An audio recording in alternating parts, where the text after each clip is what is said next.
Alors, on va dire quelques mots sur la parashat Ba'alotra qu'on a vu cette semaine.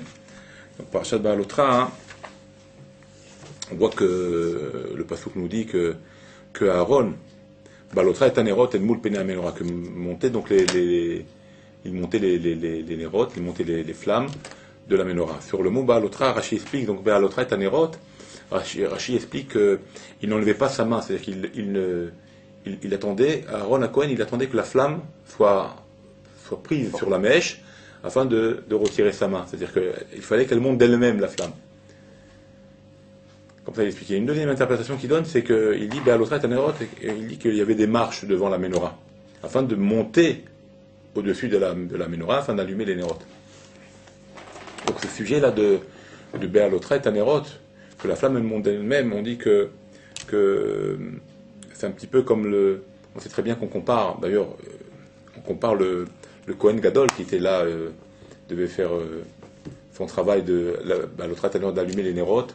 Mais si on remarque la halakha dans le Rambam, elle nous dit que c'est pas au Kohen Gadol et c'est à aucun Kohen réservé, cette mise n'est pas réservée, l'allumage de la menorah n'était pas réservé aux Kohanim.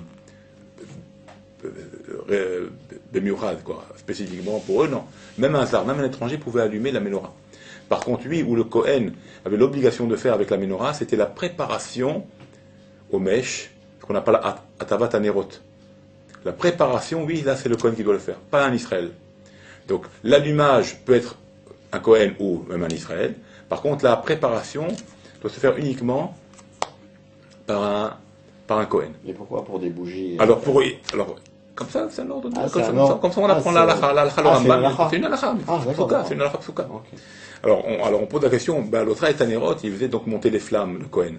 Donc, quelque part, ce Kohen-là, surtout qu'on apprend que la halakha, c'est pas dans l'obligation que ce soit un Kohen, donc quand on parle ici du Kohen qui allumait, ça veut dire que, quelque part, nous, on sait très bien que la Torah, c'est un enseignement de vie, donc ça veut dire que ce Kohen-là, ça peut être nous, quelque part, puisque tous les étrangers pouvaient allumer la menorah comme le faisait Aaron. Donc, nous aussi, on peut être, quelque part, par l'enseignement des versets, ça peut nous concerner que nous aussi, on doit allumer la menorah. D'accord? Donc, on pouvait allumer la menorah. Donc, quelque part, on est comparé comme à un Kohen, comme ce Kohen de cette paracha, qui allumait la menorah. Mais par contre, pour la Tava, la préparation, non. Là, c'est uniquement le Kohen. Alors, qu'est-ce que vient nous enseigner tout ça maintenant? Qu'est-ce que ça vient nous enseigner que nous, on peut allumer également la menorah? La menorah, c'est un petit peu comme le dit le verset, qui n'est Hachem Nishmat Adam. La bougie d'Hachem, c'est l'âme de l'homme. Ça veut dire qu'en nous, on a une âme, d'accord? On a une âme, et cette âme, elle est la bougie de Dieu. D'accord? Elle est la bougie de Dieu. Donc elle est un peu ces flammes. L'âme que nous avons, c'est un peu la flamme, comme la flamme de la menorah. C'est la flamme d'Akadosh Baruch Hu. Cette bougie, cette flamme que nous avons, cette âme que nous avons. Elle est une partie d'Akadosh Baruch Hu. Alors quand on dit que le Kohen, il allumait, et que maintenant on a comparé, d'après la halakha, on sait que le Kohen, c'est pas uniquement le Kohen qui pouvait allumer la flamme, et là ça peut être un juif. Donc quelle est cette flamme-là? Cette flamme, c'est l'âme d'un juif. C'est-à-dire que chacun d'entre nous a l'obligation quelque part d'allumer la menorah, de pouvoir allumer la menorah. C'est-à-dire que chacun d'entre nous a l'obligation quelque part d'allumer un autre juif, d'éclairer un autre juif, de donner un allumage à un autre juif, de l'éclairer par des mots de Torah, par des mitzvot, par des actes qui vont le réveiller au judaïsme. Et ça, c'est pour ça que c'est pas donné qu'uniquement au Kohen. Alors au niveau du réveil d'un juif, tout le monde pouvait le faire. Alors pourquoi on a parlé du Kohen? Parce que c'est vrai, comme un peu le dit la Mishnah dans Pirkei Avot, parce que la spécificité de Aaron à Kohen, c'était justement Oev Shalom, Odev Shalom, Omekarvan la Torah. C'était sa spécificité d'aimer les juifs, de rapprocher les juifs. Donc c'est pour ça qu'on a dit que c'est Aaron qui le faisait. Mais réellement c'est pour tous les juifs. Que tout le monde a le pouvoir, Dieu a donné en nous, le fait qu'on a une âme, et qui cette âme, une partie, qui a appelé la bougie de Dieu, on a la possibilité de réveiller un autre juif. On a là cette force-là, comme l'avait Aaron. On a cette force de réveiller un autre juif dans le judaïsme, de réveiller à ça, à se rapprocher de Dieu. Par contre, ce qu'on ne peut pas faire, c'est atavat anerot. Alors ça veut dire quoi dans l'exemple qu'on a donné par rapport à l'âme de réveiller un juif? Qu'est-ce que c'est nettoyer la menorah? Que là c'était uniquement le Kohen. La préparation nettoyer, c'est-à-dire la préparation à la menorah, mettre les mèches, etc. Ça c'est le Kohen, ça veut dire ça c'est le tzaddik. Ça c'est la Torah, ça c'est les écrits. C'est-à-dire que tu dois, toi qui vas allumer un juif, tu dois te référer. Tu ne peux pas faire ça tout seul. Tu peux donner vie à un autre juif, tu peux éclairer un juif. Mais d'où vient cet éclairage? D'où il vient? D'une préparation que tu as eue. S'il ne vient pas par une préparation, tu ne peux pas allumer comme ça. Donc la préparation, elle est uniquement au Kohen, c'est-à-dire elle est uniquement, il faut que tu te bases sur des écrits, il faut que tu te bases sur les tzadikim, il faut que tu te bases sur des décisionnaires de notre époque, ou de nos livres que nous avons aujourd'hui, même que si les auteurs sont nifterim, mais au moins tu t'es basé sur des écrits. Donc ça c'est la préparation, c'est-à-dire tu ne peux pas partir comme ça et faire ce que tu as envie de faire avec ta tête à toi. Parce que là, c'est pas de la bonne préparation. Tu peux l'allumer, tu peux l'éclairer, mais ça va vite s'éteindre parce qu'il n'y aura pas la préparation qu'il aurait dû avoir. Et c'est pour ça que la préparation, elle doit toujours par rapport à nos livres, à nos écrits, à nos chachamim. Et quand tu pars avec l'idée que du maître, tu viens avec la force du maître, avec la force de l'écrit, avec la force du livre, tu vas pour influencer un juif avec des bonnes paroles, là tu réussiras. Parce que la préparation a été faite par le Kohen Gadol, c'est-à-dire entre guillemets les rabbanim ou les écrits, et tu viens avec tes mots à toi avec ta flamme à toi, où tout le monde pouvait allumer donc la menorah, et tu viens allumer nos juifs. Et là ça marchera. Donc il faut toujours être référencé. Quand tu dis des choses, il faut te référencer. Quand tu te références à tes aïeux, à tes ancêtres, à tes chachamim, alors la chose elle est correcte, elle va dans le sens correct, et donc l'élévation du juif qui tu influenceras, lui il va s'élever, lui il va ressentir la lumière. Ça c'est ce qu'on apprend de ces petits passages. Maintenant, la deuxième interprétation qu'on a vue dans Rashi, qu'est-ce qu'on a dit? Que il y avait des marches, d'accord? Donc Balotra, le lien de faire monter la flamme, c'est en fait monter la neshama du juif, d'accord? Première interprétation, ça va sur la neshama du juif. Le fait que la flamme doit monter toute seule, c'est donc le symbole de la lame du juif qui monte d'elle-même, et que donc l'homme s'élève par tes propos qui sont toujours référencés, comme on l'a expliqué. Deuxième interprétation de Rashi, on a dit qu'il y a des marches, qui fait qu'il monte au-dessus, et il vient au-dessus de la menorah. Alors c'est quoi ces marches-là? Ces marches, quelque part, c'est pour nous dire qu'une fois que tu l'as influencé, la progression de ce juif, elle doit être progressive, c'est-à-dire qu'il doit monter de marche à marche. Il n'y a pas de saut. Il n'y a pas de chose extravagant. C'est d'étape en étape, d'étape en étape.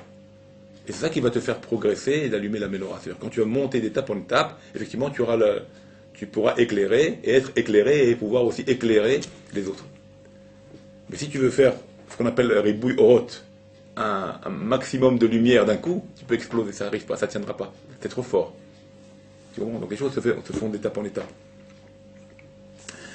On dit aussi, le verset continue, ce que j'ai vu aussi, marqué, donc il faut éclairer, il faut vers Martha et là, donc Dieu dit à Moshe de dire à Aaron qu'il allume donc Béalotra et Tanerot, de faire monter les flammes, El Moul Penéanora par rapport vis-à-vis du centre, c'est-à-dire toujours vis-à-vis du centre, c'est quoi le centre? C'est le canet du milieu de la menorah, donc toutes les flammes allaient dans le sens de la branche du milieu de la menorah.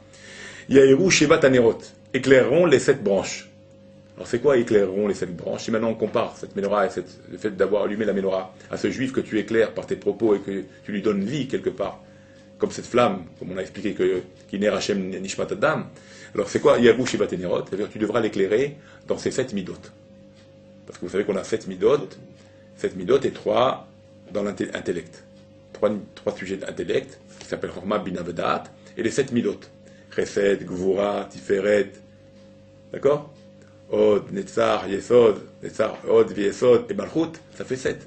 Donc, ton influence doit jouer sur ces 7 midot. Tu dois faire qu'il y ait un changement complètement dans ces midot, dans son caractère, dans ses traits de caractère. Qui sont représentés par ces 7 midot qu'on connaît chez nous, et qui font que l'homme s'arrange. Donc, par tes propos, tu peux éclairer ces 7 midot. Par tes propos, tu peux toucher son comportement pnimi intérieur. Quand tu sais bien, quand tu sais ce qu'il y a à dire. On voit quelque chose d'extraordinaire aussi. On voit dans Maaseh Bereshit, dans la création du monde, on voit qu'Akadosh Baruch Hu, quand il a créé le monde, quand il arrive à la lumière, au début, il crée le monde, il crée la lumière. Yeor va Yeor. Vous connaissez ce texte, qu'il a créé une lumière. On dit que cette lumière-là, Rashi explique que cette lumière-là, il l'a retirée du monde, il l'a mis, ce qu'on appelle organouz, il l'a mis en gnisa, en côté, il l'a mis de côté, Kilou, il n'a pas voulu en réserve, pour les Hatid Lavo, pour le monde futur. Que cette lumière, on l'obtiendra au temps futur. Mashiach sera là, au Olam Haba, on aura cette lumière, c'est cette lumière qui nous éclairera, c'est une lumière spirituelle, donc c'est pas une lumière matérielle. Parce que le soleil, il vient plus tard dans la création. Il vient pas quand cette lumière a été créée, il n'y avait pas de soleil. Donc c'est une lumière spirituelle. Et Dieu, il l'a cachée pour les Sadikim Hatid Lavo. pour le Olam Haba. Alors on dit là-bas, il n'y a pas marqué, par contre dans tous les autres jours, excusez-moi, dans tous les autres jours de la semaine, dans la création que Dieu fait tout au long des jours de la semaine, il y a marqué Vaya Asken, Vayichen, pardon, Vayichen. Il a fait ainsi, il a fait ainsi. Mais pour cette lumière-là, cette lumière de Vayéor, Yéor, Vayéor, on ne dit pas Vayichen. Vous n'avez pas remarqué? On ne dit pas Vayichen, comme tous les autres jours. Il a fait l'eau, il a fait la terre, Vayichen. Ce fut ainsi, ce fut ainsi. Premier jour, ce fut ainsi, second jour, etc. Pour cette lumière de création spirituelle, il n'y a pas marqué ce fut ainsi. Il y a marqué que soit la lumière, fut la lumière, ou que soit la lumière soit. La lumière est venue, fut. Mais on ne dit pas ainsi. Vayichen, il n'y a pas le chen, il n'y a pas ce ken là, oui, ce fut comme ça. Par rapport à tous les autres jours de la semaine. Alors on dit pourquoi? On dit pourquoi? Parce que cette lumière-là, on a dit, elle est spirituelle. En fait, cette lumière-là, c'est la lumière de la Ménorah. C'est la lumière de la Ménorah qu'on va retrouver dans le temple, qui va éclairer, d'ailleurs, c'est pour ça qu'on dit que la Ménorah n'éclairait pas le temple. La Ménorah n'était pas pour servir, c'était pas pour éclairer la pièce. La Ménorah, c'était une lumière spirituelle qui éclairait le monde, a donné à l'humanité toute la lumière spirituelle qu'il fallait pour toute l'humanité. Parce que dans le Beth Amikdash, il y avait des torches pour éclairer l'endroit. Et la Ménorah n'était pas là pour éclairer l'endroit. Donc c'est une lumière spirituelle. On dit que cette lumière-là, c'était le Organos depuis la nuit des temps, donc depuis la création, que Dieu va réserver pour l'allumage de la Ménorah. Et c'est pour ça que maintenant, on va comprendre que le Ken, ce fut ainsi, où il est marqué là pour Aaron. Quand Aaron, il va faire ça, il est marqué Vayas Ken, il a fait ainsi. Le ainsi, qu'il n'y ait pas au moment de la création, va être là pour la Ménorah, pour dire ce Ken, que ça soit ainsi, va être réalisé pour la Ménorah, pour la lumière de la Ménorah. Et c'est pour ça que la Ménorah, bien qu'aujourd'hui, elle s'est arrêtée, il n'y a pas de Beth Amikdash, elle va continuer par la Hanoukia. La Hanoukia, c'est aussi, quelque part, l'appel de ce Organouz. Et c'est pour ça que c'est les Mekkabim. Qui c'est les Mekkabim? C'est des Kohanim qui ont fait cette guerre, quelque part, et qui ont fait reprendre le Beth Amikdash et qui ont allumé la Ménorah avec le miracle qu'on connaît, avec la fiole d'huile, etc. Ça veut dire que quand Aaron la Kohen, rappelez-vous la paracha précédente, il n'a pas emmené les corbanotes. Il n'a pas emmené les corbanotes comme là. Alors il s'est attristé, il a dit, oh là là, peut-être Hachem il m'en veut. Je n'assiste pas à l'inauguration du Beth Amikdash, du sanctuaire, du Mishkan. Peut-être qu'Hachem il m'en veut, peut-être à cause du veau d'or. Hachem il lui dit, non, Hayer, t'inquiète pas. Moi je te réserve quelque chose de beaucoup plus grand, beaucoup plus fort, qui est quoi? L'allumage de la Ménorah. De t'occuper toi de la Ménorah. Et cette Ménorah, elle ne s'arrêtera jamais, parce que c'est le Organos qui va être dévoilé. Vaya Asken à Aaron, comme ça c'est marqué. Ça veut dire que tu vas faire descendre une lumière éternelle, une lumière qui n'est pas matérielle, qui est spirituelle, beaucoup plus qu'un korban qui est matériel. Ah, le Beth Amikdash va être détruit, la lumière va s'arrêter. Non, t'es défendant, toi, Aaron, t'es défendant, les Maccabim, qui sont tes défendants. Ils vont renouveler l'allumage en donnant une fête qui va rester jusqu'à après même le Mashiach, et qui s'appelle la fête de Hanouka. On aura toujours, c'est pour ça qu'on, quelque part, c'est cette fête, la Hanouka, elle est spéciale, c'est pour ça qu'on dit qu'elle restera, même après la venue du Mashiach, elle restera. Pourquoi? Parce que comme c'est une lumière tellement élevée qui est depuis la création, qui a été réservée pour le Olam Haba, alors on comprend pourquoi cette fête-là doit rester. Parce que c'est la lumière du Organos qu'on fait défendre sur terre. Et qui doit rester à l'éternité. Donc voilà ce qu'on dit par rapport à Bereshit, qu'il n'y a pas marqué Vayichen, et qu'on retrouve le Chen ici, comme c'est marqué, il y a Asken à Aaron. Le Ken qui n'y a pas là-bas, il le fait ici, il le fait descendre ici, pour la Ménorah. On voit quelque chose aussi de formidable aussi, j'ai vu quelque chose d'extraordinaire, vraiment d'extraordinaire. On dit que la Ménorah était faite en un seul bloc, elle était donc sortie du sculpté, du bloc d'or. Et la Ménorah, elle était en un seul bloc, on l'a dit, mais elle se composait de plusieurs éléments, quoi. Il y avait des fleurs, qui faisaient partie de la Ménorah, des fleurs, des rosaces. Il y avait des coupes. Il y avait des boules, d'accord? Et il y a les canim, et il y a sa hauteur, quoi. Donc, alors, si ma mémoire est bonne, Bidiouk, je ne voudrais pas faire d'erreur, bon, excusez-moi si je fais une erreur dans le chiffre, mais c'est l'idée qu'on va essayer de passer, bien que aussi ça compte beaucoup ici le chiffre exact. Bon, La menorah, pour certains, ils disent qu'elle mesurait 1,70 m, c'est-à-dire 17 fahim. 17 fahim. D'accord? Il y en a qui disent 18. Un tefar, ça pourrait faire une poignée. Donc on va dire entre 8 et 10 cm. Donc il y en a qui disent qu'elle mesurait 17 fahim. Rappelez-vous de la hauteur, 17 fahim. 7 kanim, 7 branches. Ok? Il y avait 22 boules, 22 coupes. 22 coupes d'Egvia. D'accord? Il y avait kaftorim, des boules, des kaftorim, il y en avait 11. Kaftorim 11. Et prachim, il y en avait 9. Donc 9 prachim, 11 kaftorim.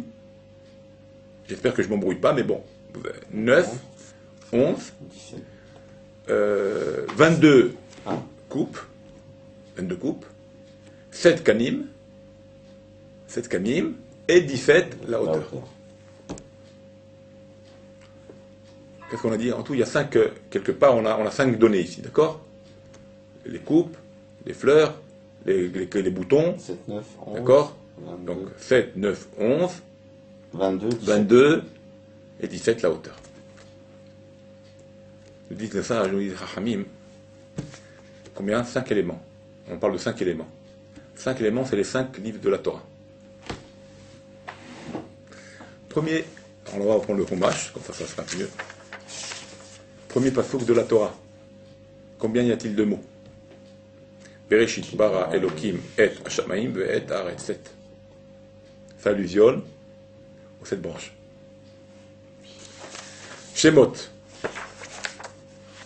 Combien y a-t-il de mots dans le premier verset de Shemot? Premier verset de Shemot. Combien y a-t-il de mots? Ve'ele Shemot ben Israël, Abaim Mitzrayma, et Yaakov, Ish Ubeto, Baou. 11. C'est les 11. Ah, ils sont pas dans l'ordre alors. Ouais, on n'a pas d'ordre. 11 Kaftorim. Donc 11. D'accord? Vaikra. Combien y a-t-il de mots dans le premier verset? Vaikra el Moshe, Vaidaber Hashem Elav, Meoel Moed, les morts, les 9. D'accord? On va mettre de côté maintenant le Sefer Bamidbar, le nôtre. On va aller au Dvarim, Sefer Dvarim, Parshat Dvarim. Regardez ce qu'on voit là-bas. Combien y a-t-il de mots? Regardez. Ele Adevarim Asher Diber Moshe El Kol Israël Be'ever Ayarden, ça fait déjà 10. Bamidbar Barava Moul Souf Ben Paran Uben Tofel Lavan Bechaserot Vedi Zav 22. C'est quoi 22? Les 22 coupes de la menorah. Maintenant on va au Bamidbar, c'est fait de Bamidbar. Qu'est-ce qu'il nous reste comme élément? 7 ou 18. D'accord, regardez. Bamidbar. Vaidaber Hashem El Moshe. Bamidbar Sinai. Beoel Moed. Behaz Lachodesh. 10. Hasheni. Bashana Hashenit. Letzetam Me'eretz Misraïm. Les morts, 17. Alors pour ceux qui disent que la menorah fait 17 tfachim, ça correspond au verset là. Mais ceux qui disent 18, on a un problème. Où on trouve 18? Ben le kollel. Le kollel du pasuk, on rajoute 1. Ça fait 18. On a pour les deux. Alors comment c'est magnifique. C'est-à-dire toute la menorah, c'est la Torah. C'est chaque livre, ça correspond à un des éléments qui composaient la menorah. Chaque livre de la Torah. Dans sa hauteur, dans ses kanim, dans ses prachim, dans ses kaftorim, dans ses boules, dans ses kaftorim et dans ses gviot. Vous avez vu ça un peu? Magnifique. Alors maintenant, c'est quoi maintenant la Torah? La Torah, c'est quoi le travail de la Torah? C'est la diffusion. La Torah, elle est faite pour être donnée. Il faut la donner d'abord. C'est quoi la menorah? C'est la lumière qu'on propage, c'est cette lumière spirituelle qui propageait, qui allait dans le monde entier. Et c'est ça la Torah. La Torah et la menorah, c'est pareil. C'est quelque chose qu'on doit donner au monde entier. À l'univers, à tout l'univers, la Torah, elle fait tenir tout l'univers. Et c'est pour ça que la lumière du Organout, elle va jusqu'au Olam Abba, elle ira jusqu'au Olam Abba. Elle fait tenir tout l'univers. Regardez la relation qu'il y a. J'ai vu aussi un truc extraordinaire dans Melachim, dans Malachim, Aleph. Là-bas, on dit que Shlomo, il a fait, à l'époque du Beth Amikdash, 10 menorot. Il y avait 10 menorot. 10, combien de canets par menorah? 7. Ça fait combien de canim? 70. D'accord? 70 nations. 70 nations. Donc 70 nations. Donc en fait, il voulait donner la lumière à tout le monde. 70 nations. Mais c'est 70. Où c'est marqué dans la Torah? Il y a une allusion à Shlomo Ameler. Dans notre Torah, dans Baal Otra, il y a l'allusion à Shlomo Ameler. C'est une allusion aussi aux 70 qui sont montés en Israël. Aux 70 qui sont montés en Israël. Également, on pourrait dire comme ça. Regarde ce qui est dit ici. Regardez, il y a marqué dans le Passouk, extraordinaire. Voilà, c'est la Torah, c'est celui-là qui rentre dans la Torah, même pour les non-juifs, je veux dire. C'est-à-dire qu'il voit ça, la Torah, il connaît, mais pas, il veut être juif. Tu ne peux pas faire autrement. Mais c'est quelque chose, c'est extra, c'est pas humain. C'est pas dans les normes d'un homme. C'est que des trouvailles, c'est un puissant fin. Et tout ce qu'on peut savoir, il y a toujours encore du nouveau. Chaque année, je découvre. C'est pas possible.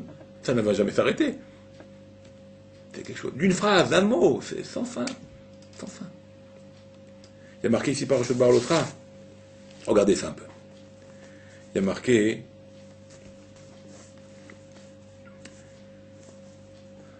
Il y a marqué comme ça. Et voici donc l'action, la préparation, la menorah, comment elle a été fabriquée. Donc, Miksha Zahav d'or, entièrement en or, d'une pièce d'or. Adiecha, depuis sa base, Ad Pilcha, jusqu'à ses fleurs, donc depuis la chose la plus grossière de la menorah, la plus grosse, jusqu'à la plus fine, c'était fait de la même pièce, du même morceau. Mikshaï, tout ça en une seule pièce. Kamare Asher Era Hashem et Moshe. Kamare Asher Era Hashem, que cette image qu'a fait montrer Dieu à Moshe, cette menorah, il lui a fait montrer dans le ciel la menorah, comme elle doit être. Et Moshe, Kenasa est la menorah. Ainsi il a fait la menorah. Ce ainsi il a fait la menorah, il va sur qui? Le passouk qui je le traduis donc, le passouk qui dit comme ça, Kamaré, cette vision ce marais que Dieu a fait montrer à Moshe, donc on comprend de ce verset que Dieu a fait montrer une menorah à Moshe, et la suite du verset nous dit, regardez bien, Ken Asa, ainsi il a fait la menorah. A priori, il va sur Moshe. Dieu lui a fait montrer un exemple. Moshe a sûrement, il a compris ce qu'il fallait faire, et mais il n'y a pas marqué Moshe réellement, il a marqué ainsi il l'a fait. Qu'est-ce qu'il dit Rashi sur ça? C'est extraordinaire. Mais tu dis, mais c'est pas possible. Comment il devrait commenter ce passouk-là, Moshe? Ainsi il a fait la menorah. Il aurait dû dire, Moshe. Ça va sur Moshe après, ce ainsi il l'a fait. Il n'y a pas marqué son nom, il y a marqué ainsi il l'a fait. Donc, suivant ce qu'on vient de dire là, que Dieu a fait montrer à Moshe, ainsi il l'a fait, on suppose que c'est Moshe qui va la réaliser. Rashi aurait dû dire Moshe. Ok ou pas? Qu'est-ce qu'il dit Rashi? Qu'est-ce qu'il dit Rashi sur ce mot-là? Regardez, je prends Rashi sur place. Vaasa ken pardon, excusez-moi. Voilà, le verset, voilà, ce même verset-là, c'est le verset Agave, je vous dire, le passouk, c'est le passouk d'Alet de Pachat Balra, tout au début, le passouk d'Alet, il termine donc, ainsi il a fait.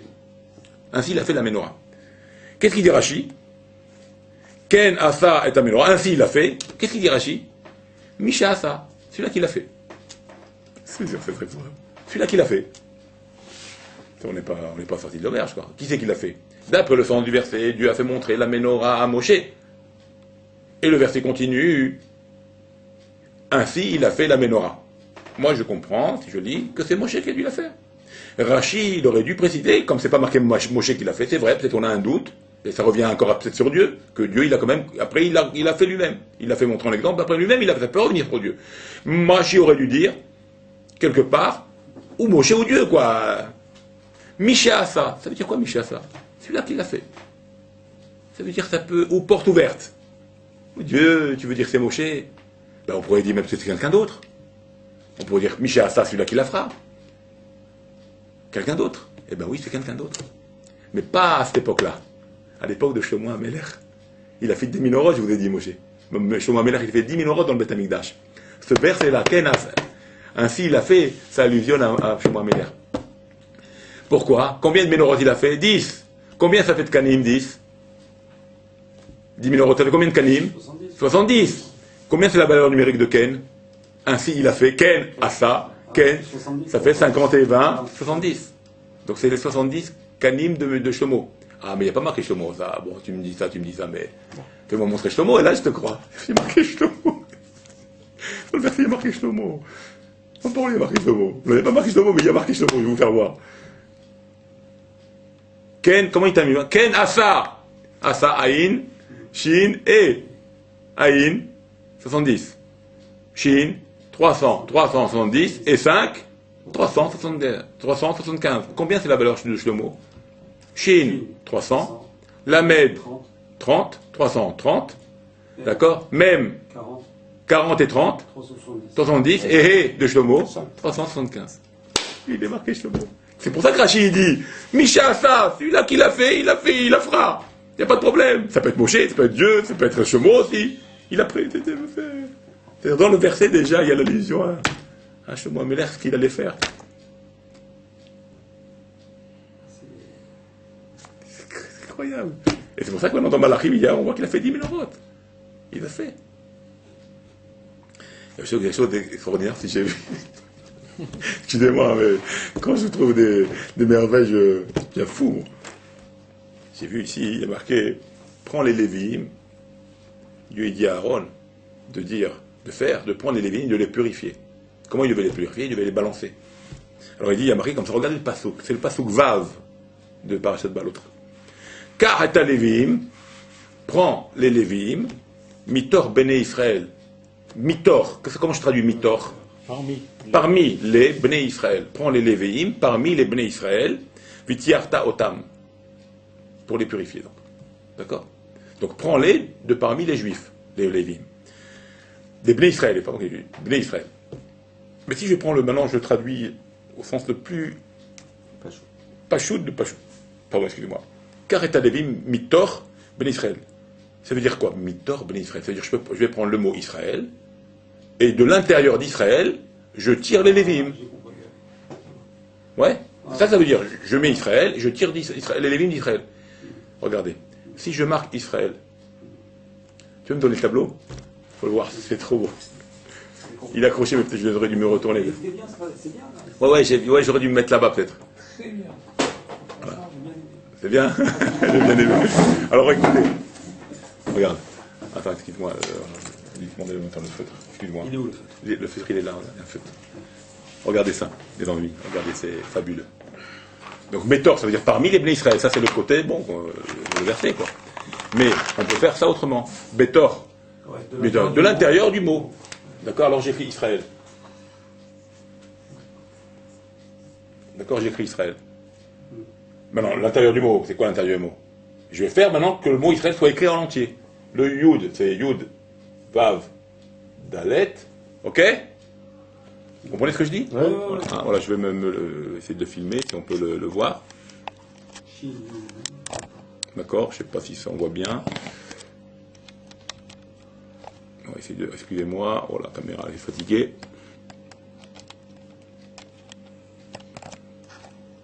Voilà. On va essayer de dire à nos amis un peu... Voilà. D'accord? Alors, le Yud, le Vav de Yud d'Israël et le Dalet. Le Shin, c'est Shin, Yud et Nun. Le Resh, c'est Resh, Yud et Shin. D'accord? Aleph, c'est Aleph, Lamed et Fesofit. Ok? Et Lamed, c'est Lamed, Mem et Dalet. Je vais prendre le Bétor, l'intérieur de Israël, qui compose, comme ça je l'écris, oui, vous comprenez tout ça. Je vais prendre donc l'intérieur, donc je vais prendre quoi l'intérieur? C'est ces lettres-là. D'accord, c'est ces lettres-là. D'accord? Et qu'est-ce que j'obtiens comme mot? Si je le mets maintenant dans l'ordre, je remets les lettres à leur place, on va dire. Regardez. Lamed en premier. D'accord? Lamed. Le Lamed, ok, il est là, donc je le mets en premier, on va dire. Le Vav. Le Yud Yud. Et le même sophite, ça fait Lévim. Les Lévim, ils sont dans Israël. Dans le mot Israël. Vous avez compris? Extraordinaire. Et si on fait avec les lettres restantes, qu'est-ce qui reste? Avec les autres lettres, parce qu'il y a des mots qui se composent. On pourrait, bon, là j'ai pas... Non, mais comme le pasuk dit Mitor. Mitor, c'est Mamash Mitor. Ben, Ben. Dans le Ben, là, c'est flagrant, quoi. C'est flagrant. Il n'y a même pas un jeu, là. Il n'y a même pas de 1 ou de 2 ou de... C'est flagrant, tu vois. Les, vi, im. Un petit peu ce qu'il y a d'extraordinaire. D'accord? Ça, c'est un petit peu des coups d'art. La même chose, donc, comme on l'a dit tout à l'heure, à ça aussi, une autre gematria, qui est donc, on a dit, Ken Asa, Ken. Asa est Amenoa. Donc, Ken, on a dit 70.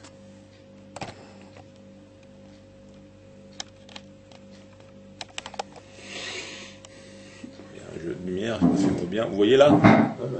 Hein? Donc, alors Ken Asa, on a dit, et on a dit là, c'est la valeur de 15, c'est 70, qui correspondent aux 70 canets de la Ménorah, de Shlomo Ameler, qui en a fait 10. Donc c'est 10 fois 7 canim, 10 Ménorah fois 7 canim. Et Asa, c'est 375 en valeur numérique, qui correspond égal à Shelomo, qui correspond aussi 375. Donc ça allusionne, comme il dit Rashi, Miché Asa, celui-là qui l'a fait, ça peut allusionner aussi à Shlomo. D'accord, à Kenasa qui est Shlomo. D'accord? Bon, ça c'est des petites climatriotes.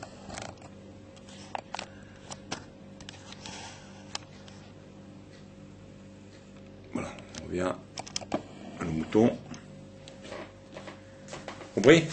Sympathique ça. Bon, il y a... Bon, la paracha est pleine d'enseignements. On a vu la Shonara de Myriam, elle a été retenue dû à au fait qu'elle a parlé sur son frère.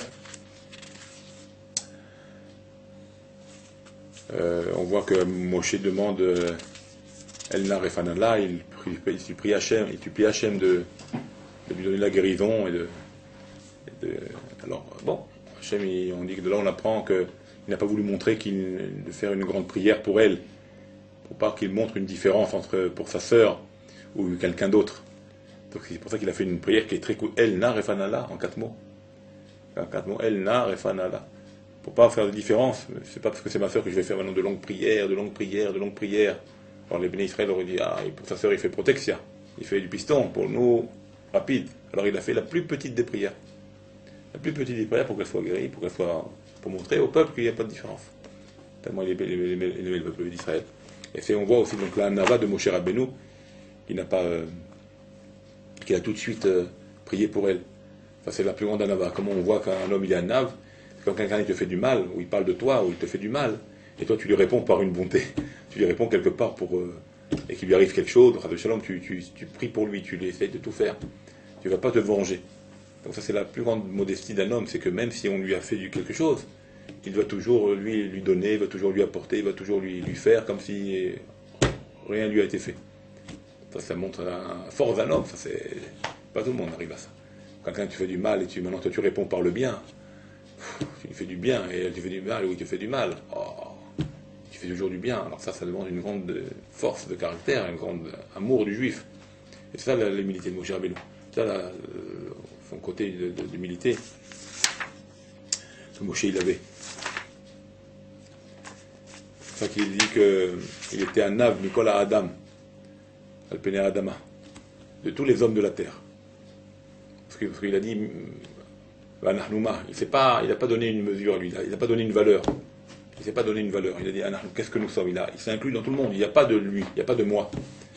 Comme par exemple pour Abraham, Aniafar VFR, pour David Ameler, Anitolad Velo Ish, et pour Moshe, qu'est-ce que nous sommes. Puisque Moshe, il a dit qu'est-ce que nous sommes par rapport au peuple. Nous ne sommes rien. C'est-à-dire que la Nava de Moshe, c'est pas seulement vis-à-vis d'Akadosh Baruch Hu, bien sûr qu'il doit être humble devant Dieu, ça c'est pas chouette. Et même avec les hommes, il était humble. C'est entre les hommes surtout qu'on doit montrer l'humilité, pas avec Dieu. Avec Dieu, c'est évident qu'on n'est rien.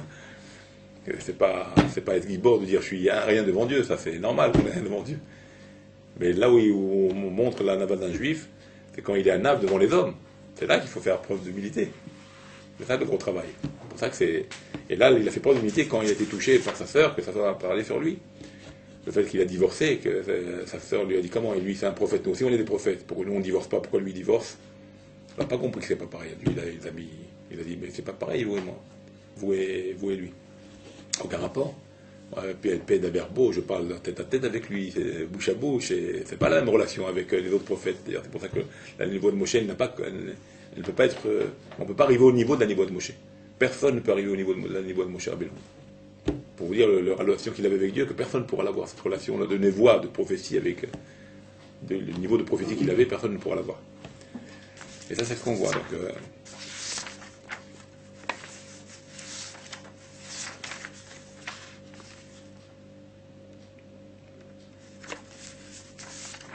voilà, bon, quelques petits points, on a parlé. Bon, il y a beaucoup encore à dire, mais bon, ça prend aussi. Ça prend encore un petit peu de. Bon, d'accord, bon, on va s'arrêter là. Voilà, au moins, ça n'est pas venu pour rien, quoi. On n'y a jamais pour rien. Bon,